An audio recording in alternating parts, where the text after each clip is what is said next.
آج ہم سمکرن کی کتاب نسل کشی بری ہے، فلسطین، یہودی تاریخ اور اجتماعی آزادی پر نوٹس۔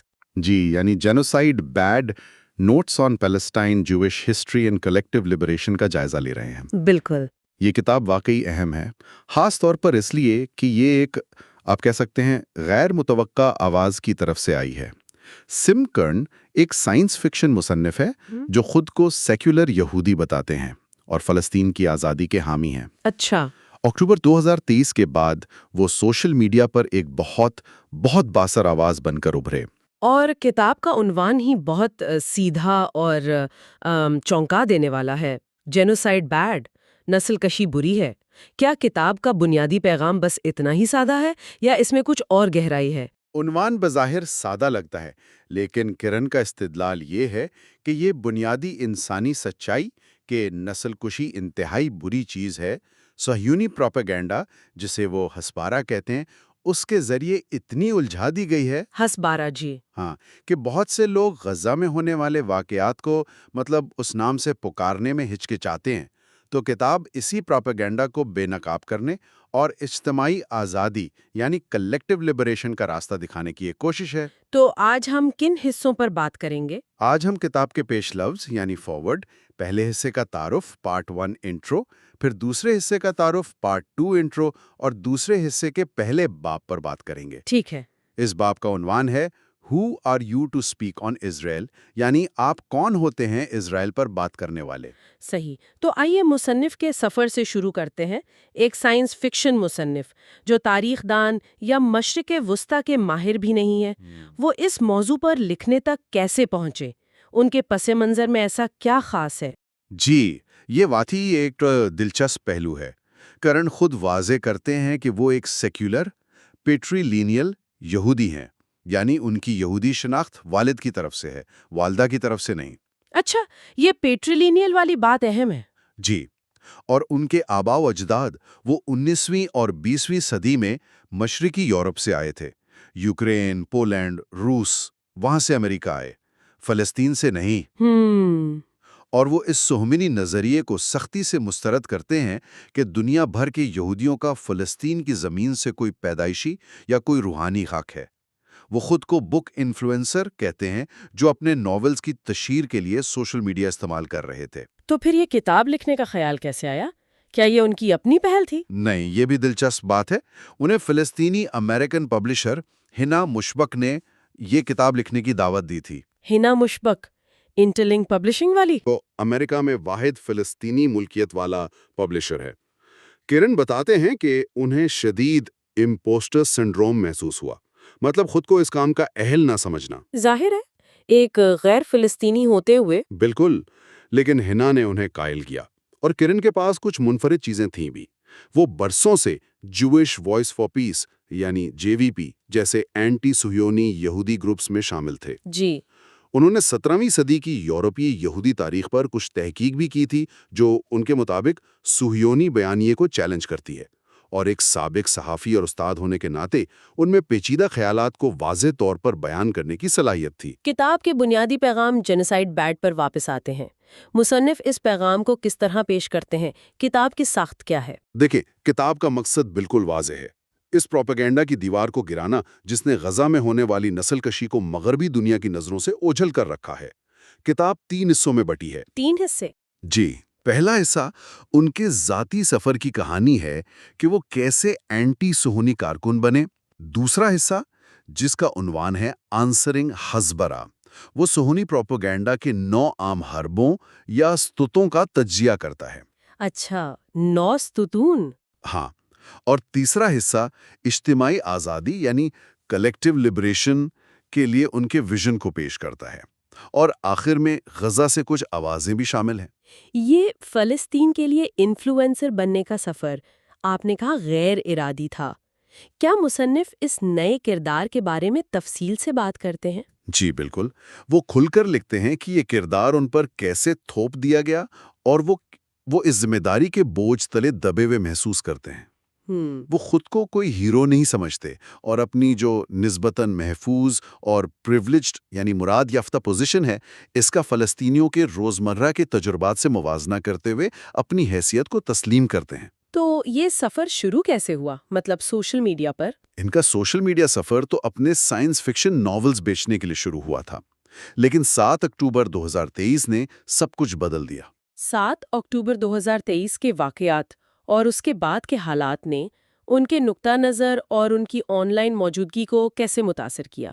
وہ لکھتے ہیں کہ 7 اکتوبر کے بعد ان کی سوشل میڈیا فیڈ جیسے 2 حصوں میں بٹ گئی۔ ایک طرف فلسطینی مزاحمت کے حامی تھے جو غزہ کے محاصرے کو توڑنے پر، جسے وہ پریزن بریک کہہ رہے تھے، ایک طرح سے خوشی منا رہے تھے۔ جی۔ دوسری طرف شدید مذمت تھی اور اسرائیلی پرچم لہرائے جا رہے تھے۔ کرن کہتے ہیں کہ وہ منطقی طور پر تو دونوں رد عمل سمجھ سکتے تھے، لیکن جذباتی طور پر وہ نہ تو فلسطینی حملوں پر خوش تھے اور نہ ہی مغربی میڈیا کی ابتدائی رپورٹس پر پوری طرح یقین کر رہے تھے۔ انہیں شک تھا۔ ہاں، انہیں شبہ تھا کہ خبروں میں مبالغہ آرائی ہو سکتی ہے، جیسا کہ بعد میں ثابت بھی ہوا، اور انہیں اسرائیل کی طرف سے آنے والے شدید رد عمل یعنی نسل کشی کا خوف تھا۔ تو شروع میں وہ ہچکچا رہے تھے بولنے سے؟ جی، شروع میں وہ خود کو فلسطین پر بات کرنے کا اہل نہیں سمجھتے تھے، حالانکہ وہ جوئش وائس فار پیس کے ہیوسٹن چیپٹر کے بانی رکن تھے۔ تو پھر وہ خاموشی توڑ کر بولنے پر کیسے مجبور ہوئے؟ وہ پہلا قدم کیا تھا جس نے انہیں لاکھوں لوگوں تک پہنچا دیا؟ پہلا قدم 8 اکتوبر کو ایک بہت سادہ سی ویڈیو تھی، جس میں انہوں نے لوگوں کو فلسطین کے بارے میں کتابیں پڑھنے کا مشورہ دیا، جیسے جو سیکو کی گرافک ناول پیلسٹائن۔ اچھا۔ یہ ویڈیو وائرل ہو گئی، لیکن کچھ یہودی دوستوں نے انہیں دھوکے باز کہا کہ وہ فلسطینی نقطہ نظر کو کیوں فروغ دے رہے ہیں۔ اس تنقید کے جواب میں 9 اکتوبر کو انہوں نے ایک اور ویڈیو پوسٹ کی جس کا کیپشن تھا جوئش آتھر سپیکس۔ اس میں انہوں نے صرف یہ اپیل کی کہ فلسطینیوں کو انسان سمجھا جائے۔ صرف اتنی سی بات؟ جی، اور یہ ویڈیو دھماکہ خیز طور پر وائرل ہوئی۔ 20 ملین سے زیادہ ویوز، لاکھوں نئے فالوورز ملے، لیکن اس کی قیمت چکانی پڑی۔ کیا قیمت؟ یہ جاننا اہم ہے کہ اس قسم کی آواز اٹھانے کے ذاتی نتائج کیا ہو سکتے ہیں۔ قیمت بہت زیادہ تھی۔ شدید نفرت انگیز پیغامات، جان سے مارنے کی دھمکیاں، قریبی دوستوں اور رشتہ داروں سے تعلقات کا خاتمہ، یہودی کمیونٹی کے کچھ حصوں سے مکمل علیحدگی، انہیں شدید اینگزائٹی اور ایگورا فوبیا ہو گیا، یعنی کھلی جگہوں یا ہجوم کا خوف، جس کی وجہ سے گھر سے نکلنا مشکل ہو گیا۔ یہ تو بہت مشکل صورتحال ہے۔ جی، یہاں تک کہ وہ بتاتے ہیں کہ انہوں نے اپنے ہونے والے بچے کے لیے جو نام سوچے تھے وہ بھی ترک کرنے پڑے، کیونکہ ان ناموں والے لوگوں کی طرف سے انہیں گالیاں اور دھمکیاں مل رہی تھیں۔ انہیں اپنی کتاب کا ٹور منسوخ کرنا پڑا، اپنی اور اپنے خاندان کی حفاظت کی فکر تھی۔ یہ تو بہت سنگین ذاتی اور پیشہ ورانہ قیمت ہے۔ جی، لیکن کرن فورن یہ بھی واضح کرتے ہیں کہ ان کی تکالیف وہ فلسطینی مصنفین اور صحافیوں جیسے ادینیا شبلی یا ہنا مشبک یا غزہ میں بیسان اودا، ان کو جو خطرات درپیش ہیں، سینسرشپ اور تشدد کا سامنا ہے، اس کے مقابلے میں کچھ بھی نہیں۔ یہ ایک اہم نقطہ ہے۔ بالکل، اور اس کے مثبت پہلو بھی تھے۔ ان کے فالوورز نے غزہ کے لیے $500,000 سے زیادہ چندہ جمع کیا۔ انہیں انٹرلنک سے یہ کتاب لکھنے کا موقع ملا جسے وہ اپنی زندگی کا سب سے بامانی کام کہتے ہیں، اور انہیں بیسان اودا جیسی شخصیات سے پذیرائی ملی جو ان کے لیے بہت بڑا اعزاز تھا۔ یہ تبدیلی، یہ آواز اٹھانا، یہ راتوں رات نہیں آیا ہوگا۔ کیا وہ اپنے نظریاتی سفر کے بارے میں بھی کچھ بتاتے ہیں؟ مطلب اس مقام تک پہنچنے کا سفر؟ ہاں، وہ بتاتے ہیں کہ یہ سفر کافی عرصے سے جاری تھا۔ بچپن میں ماحولیاتی تبدیلی پر پریشانی، کلائمیٹ انگزائٹی جسے کہتے ہیں، پھر امریکی سیاست سے مایوسی، خاص طور پر برنی سینڈرز کی 2016 کی ناکام مہم کے بعد۔ اس کے بعد انہوں نے بائیں بازو کی سیاست اور خاص طور پر سیاہ فام ریڈیکل سوچ یعنی بلیک ریڈیکل تھاٹ کا گہرائی سے مطالعہ کیا۔ اسی دوران وہ اینٹی صہیونی یہودی حلقوں میں شامل ہوئے اور آخرکار ہیوسٹن میں JVP چیپٹر کی بنیاد رکھی۔ تو وہ نظریاتی طور پر تیار تھے ایک طرح سے۔ جی، تو 7 اکتوبر کے واقعات نے انہیں ایک ایسے وقت میں پکڑا جب وہ نظریاتی طور پر تیار تھے، لیکن عوامی سطح پر بولنے سے ہچکچا رہے تھے۔ یہ پس منظر سمجھنا واقعی اہم تھا۔ اب کتاب کے دوسرے حصے کی طرف آتے ہیں، آنسرنگ ہزبارہ۔ ہزبارہ کیا ہے اور مصنف اس کا مقابلہ کرنے کی کیا حکمت عملی بتاتے ہیں؟ ہزبارہ، جیسا کہ پہلے ذکر ہوا، اسرائیلی حکومت اور اس کے حامیوں کی طرف سے پھیلائے جانے والے پروپیگنڈا کے لیے عبرانی لفظ ہے۔ کرن اسے بلشٹ کا پہاڑ کہتے ہیں۔